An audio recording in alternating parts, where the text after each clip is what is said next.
챗GPT 같은 생성형 LLM을 의사처럼 활용할 수는 없을까요? 오늘은 챗GPT를 의료 분야에서 활용한 도서를 소개하고 이에 대한 저의 생각을 정리하고자 합니다. 책명은 챗GPT로 만나는 우리 집 AI 주치의이고 출판사는 한빛미디어입니다. 저자는 안성현 가정의학과 전문의입니다. 이번 설명에 사용할 슬라이드는 제가 간단히 초안을 만들었고 이전 영상에서 제가 소개했던 스카이워커를 통해서 디자인을 개선했습니다. 구체적인 책을 소개하기 전에 저에게 이 생성형 LLM을 개인 의사처럼 사용하는 것에 대해 관심을 생긴 그런 계기가 있었습니다. 1년 정도 전에 이제 밤 11시 정도에 제가 화장실에서 샤워를 하다가 미끄러져서 발등을 3개 부딪힌 적이 있었습니다. 갑자기 발등이 혹처럼 지름이 한 3.5cm 정도, 높이가 한 2cm 정도 되는 혹이 부풀어 올랐습니다.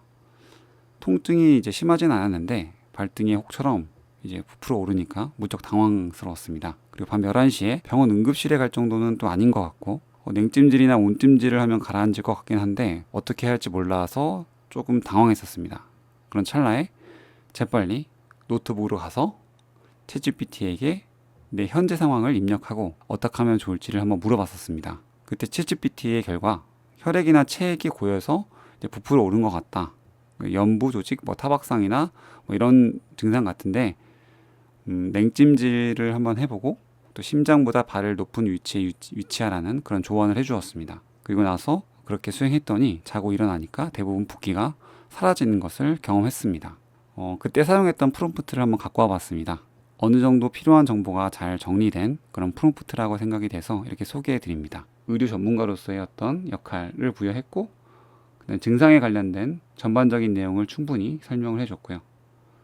마지막에 이제 추가적으로 더 필요한 이 진단에 있어서 더 필요한 정보가 있으면 알려달라 이렇게 요청을 했습니다. 보통 저희가 의사한테 그 문진을 받더라도 우리가 증상을 이야기했을 때 의사가 그 이야기를 듣고 나서 추가적인 질문을 계속적으로 하거든요. 이런 것들을 통해서 더 세부적인 증상을 이끌어내거나 정보를 확인하는 차원인데 챗GPT 같은 생성형 LLM을 통해서 수행할 수가 있습니다. 저는 전반적인 책의 구성과 그다음에 특별히 인상 깊었던 부분 몇 가지를 소개하는 방식으로 이제 진행하려고 합니다. 저자는 가정의학과 전문이고요. 실제로 이제 헬스케어 관련된 앱을 개발하고 운영한 그런 좀 경험이 많은 이제 전문의였습니다.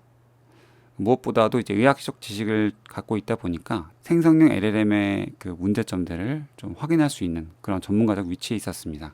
목차는 다음과 같이 3개의 파트로 구성되어 있었습니다.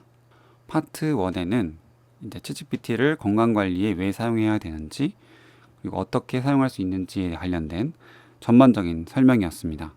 파트 2는 가장 중요한 메인 내용으로서 각 질환별로 챗GPT에게 어떤 식으로 프롬프트를 입력할 수 있는지에 대한 다양한 사례를 제시하고 있었습니다. 즉 일반인들이 여기 보이시는 것처럼 피부 질환이라든지 갑상선 질환, 감염병, 고지혈증, 사회 불안 장애 이런 것들 다양한 증상들에 대해서 어떻게 프롬프트를 요청을 해서 의학적 정보를 잘 받을 수 있는지에 관련된 다양한 사례들이 제시되어 있었습니다. 그리고 파트 3는 일반인들을 대상으로 한다기보다는 좀 의사들에 관련된 내용이었습니다. 의사들이 적극적으로 AI를 사용하면 좋을지 관련된 그런 전반적인 내용이 포함되어 있었습니다.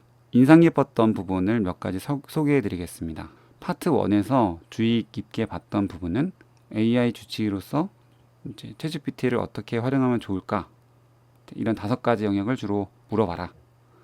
진단을 받은 질환에 대해서 일반적인 정보를 요청해라. 아니면 처방받은 약에 대한 정보를 문의해라.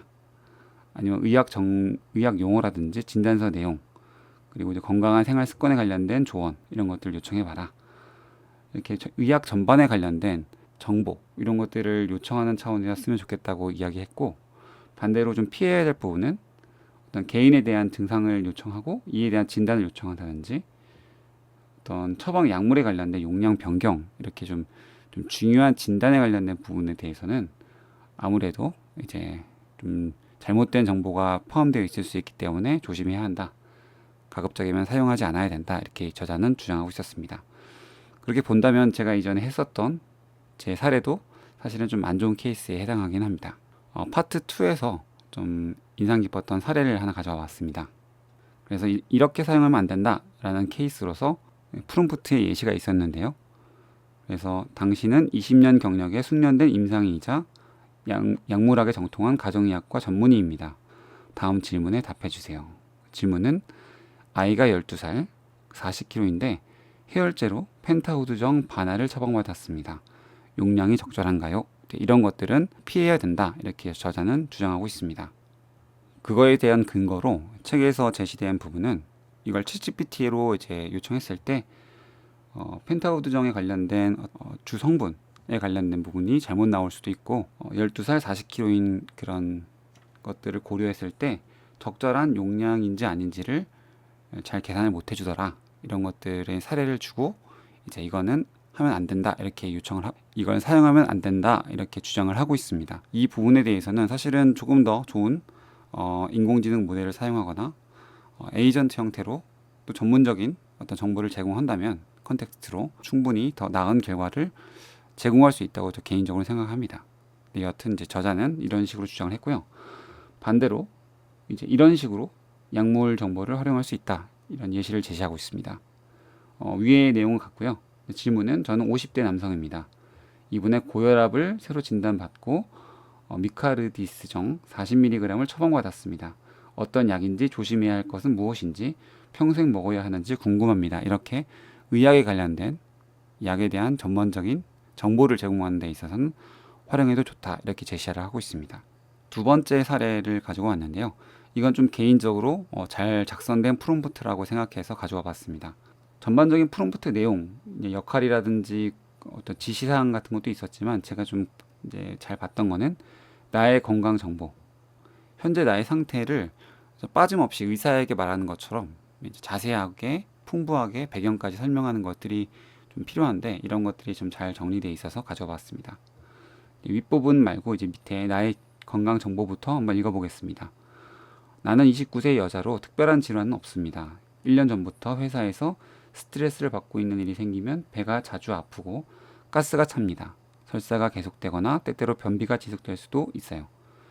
대장 내시경이나 다른 검사를 병원에서 해보았지만 큰 이상은 없었고 과민성 대장 증후군이라는 진단을 받았습니다.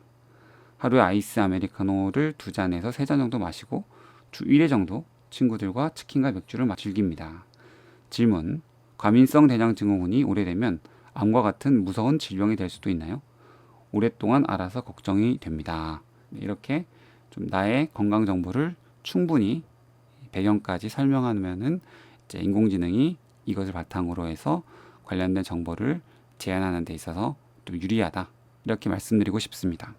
마지막 파트 3에서는 앞에서 설명드렸던 것처럼 의사들이 어떻게 인공지능을 활용하면 좋을지에 관련된 저자의 생각이 정리되어 있었습니다. 사실은 이제 의료인에게도 필요하지만 AI 시대에서 직업을 갖는 모든 사람들에게 필요한 부분이라고 생각해서 가져와 봤습니다.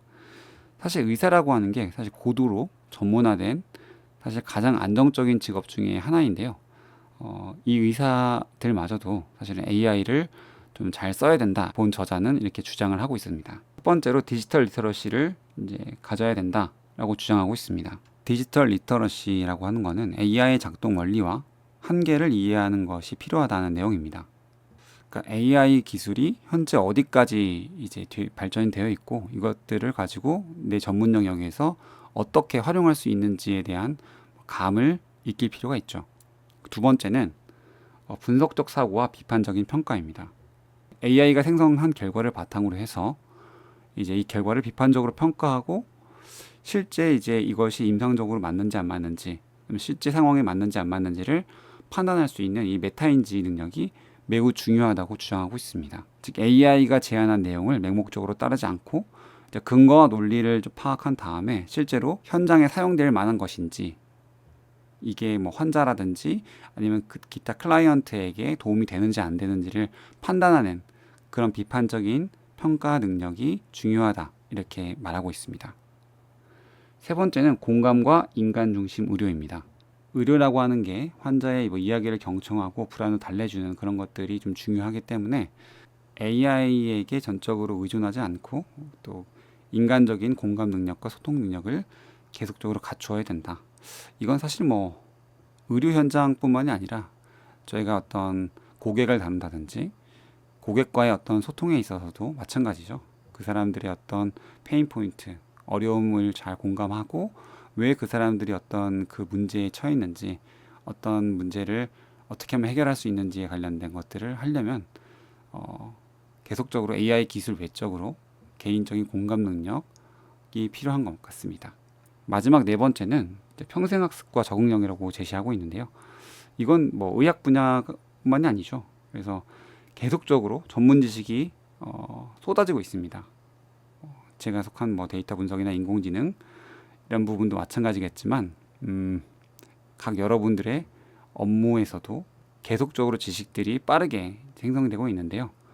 이 부분에 대해서 이제 계속적으로 학습하고 계속적으로 자기의 능력을 업데이트를 해야 된다라고 주장을 하고 있습니다.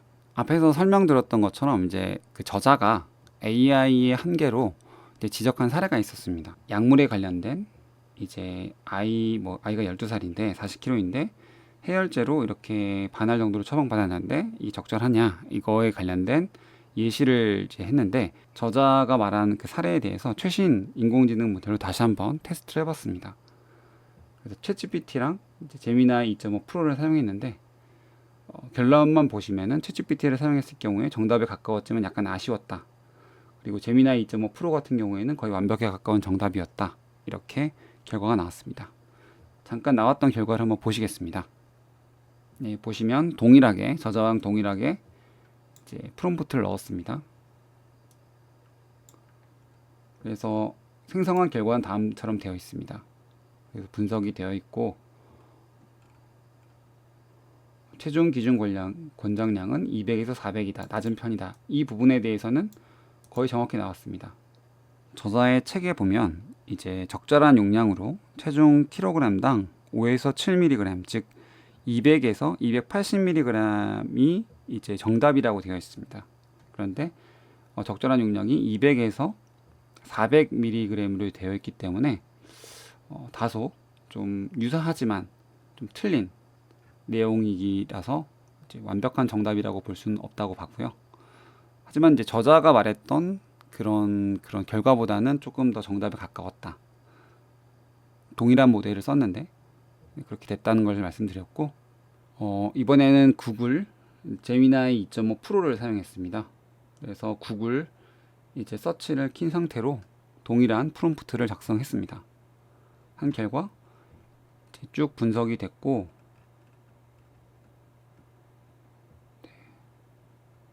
이제 저자가 말했던 것처럼 이제 kg당 5에서 7mg이다 라는 걸 정확히 짚어냈고 용량은 200에서 280mg 사이다.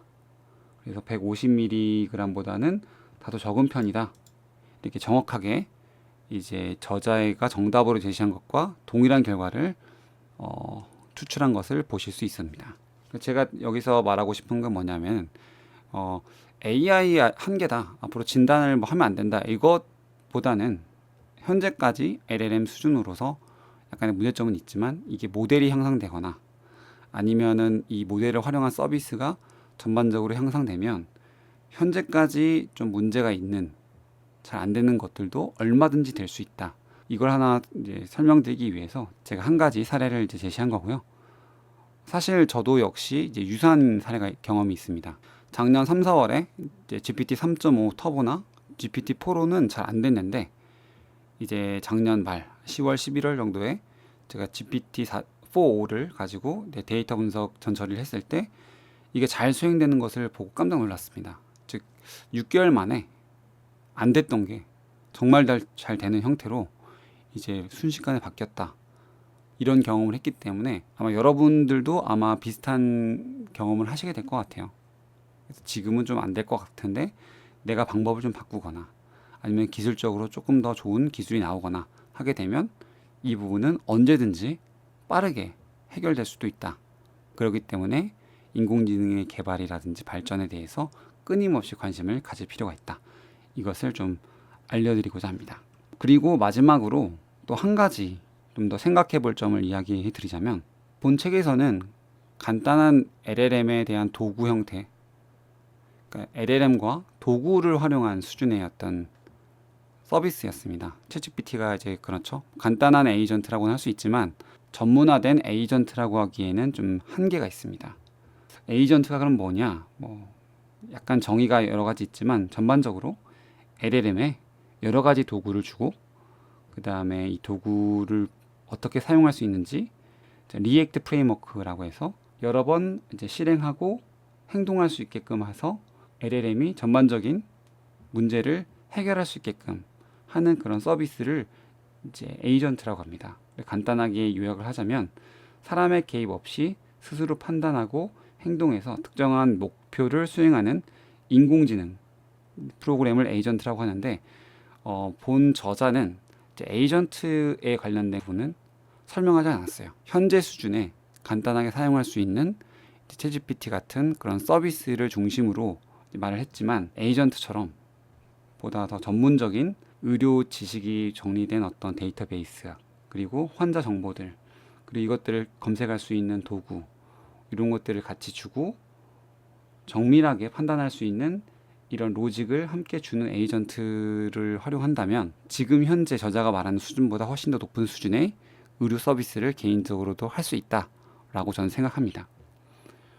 그리고 여기서 에이전트를 하나만 꼭 고집할 필요는 없어요. 또 소개할 부분이 이제 다중 에이전트 시스템인데, 이제 전문 에이전트를 이제 여러 가지 두는 거죠. 그러니까 쉽게 이야기해서 어벤져스를 이제 구성한다고 보면 되는데, 힘이 센 캐릭터가 있고 똑똑한 캐릭터가 있고 날아다니는 캐릭터가 있고 해서 이 캐릭터들의 능력을 총합적으로 해서 팀을 이룬 다음에 퍼포먼스를 확 높이는 형태가 이제 다중 에이전트 시스템인데, 의료 분야에서도 마찬가지로 쓰일 수가 있습니다. 그래서 검사 에이전트, 약물 에이전트, 진단 에이전트, 분석 에이전트, 이런 것처럼 각각의 에이전트를 묶어서 하나의 팀으로 구성하고 이런 것들을 종합해서 슈퍼바이즈하거나 해서 최종적인 결과를 도출해낸다면, 아마 또 개인적 의사 한 명이 내린 결론보다는 훨씬 더 신뢰할 수 있는 그런 결과가 도출될 수도 있다라고 저는 생각합니다. 거기에 대한 근거를 한번 생각을 해봤는데요. 에이전트와 멀티 에이전트의 그런 성능의 변화를 체감할 수 있는 한 가지 자료를 가져와 봤습니다. 얼마 전에 이제 오픈한 그록4 벤치마크 결과인데요. 휴메니티스 라스트 이그잼이라고 해서 굉장히 어려운, 인간이 풀기에도 굉장히 어려운 그런 벤치마크 점수가 있습니다. 이걸 바탕으로 했을 때 그록4라고 해서 그냥 LLM을 가지고 이제 한 결과는 25.4%만 정답을 도출할 수 있었습니다. 그런데 이제 여기서 그록4 헤비, 이제 이 그록4 헤비와 인터넷 검색, 그다음 파이썬 같은 어떤 인터프리터 도구를 줬을 때는 결과가 44.4%까지 오를 수 있었다. 여기에서 이제 그록4 헤비라는 부분이 이제 밑에 나와 있는데요. 이제 멀티 에이전트 시스템입니다. 그래서 그록4 헤비는 이제 여러 가지 에이전트를 통해서 나온 결과를 도출해서 이제 최종적으로 이제 결론을 도출하는 그런 형태의 멀티 에이전트 시스템인데, 이렇게 했을 경우에 보시는 것처럼 그냥 LLM을 단위로 사용했을 때보다 월등히 높은, 거의 2배 가깝죠. 정말 정밀하게 잘 정리된 의료 데이터, 환자 데이터, 이런 것들이 제공되고, 다양한 어떤 에이전트 시스템이 구축이 된다면 AI를 활용한 의료 서비스가 질적으로 굉장히 높게 성장할 수 있을 것으로 보여집니다. 그래서 본 영상을 정리하자면, 현재 상용 LLM 서비스에서 개인 주치의로도 충분히 사용할 수 있지만 진단 수준에서의 결과를 신뢰하기는 어렵다. 그렇지만 개인적으로 봤을 때 특정 의학 영역에 전문화된 에이전트 형태로 개발이 된다면 최소 몇몇 분야의 의학 분야에서 현재의 전문의를 능가할 정도의 진단 능력도 충분히 가능할 것 같다는 것이 제 생각입니다. 이상으로 이번 영상에서 준비한 내용은 여기까지고요. 추후에 더 재미있는 영상을 준비해서 소개해 드리도록 하겠습니다. 감사합니다.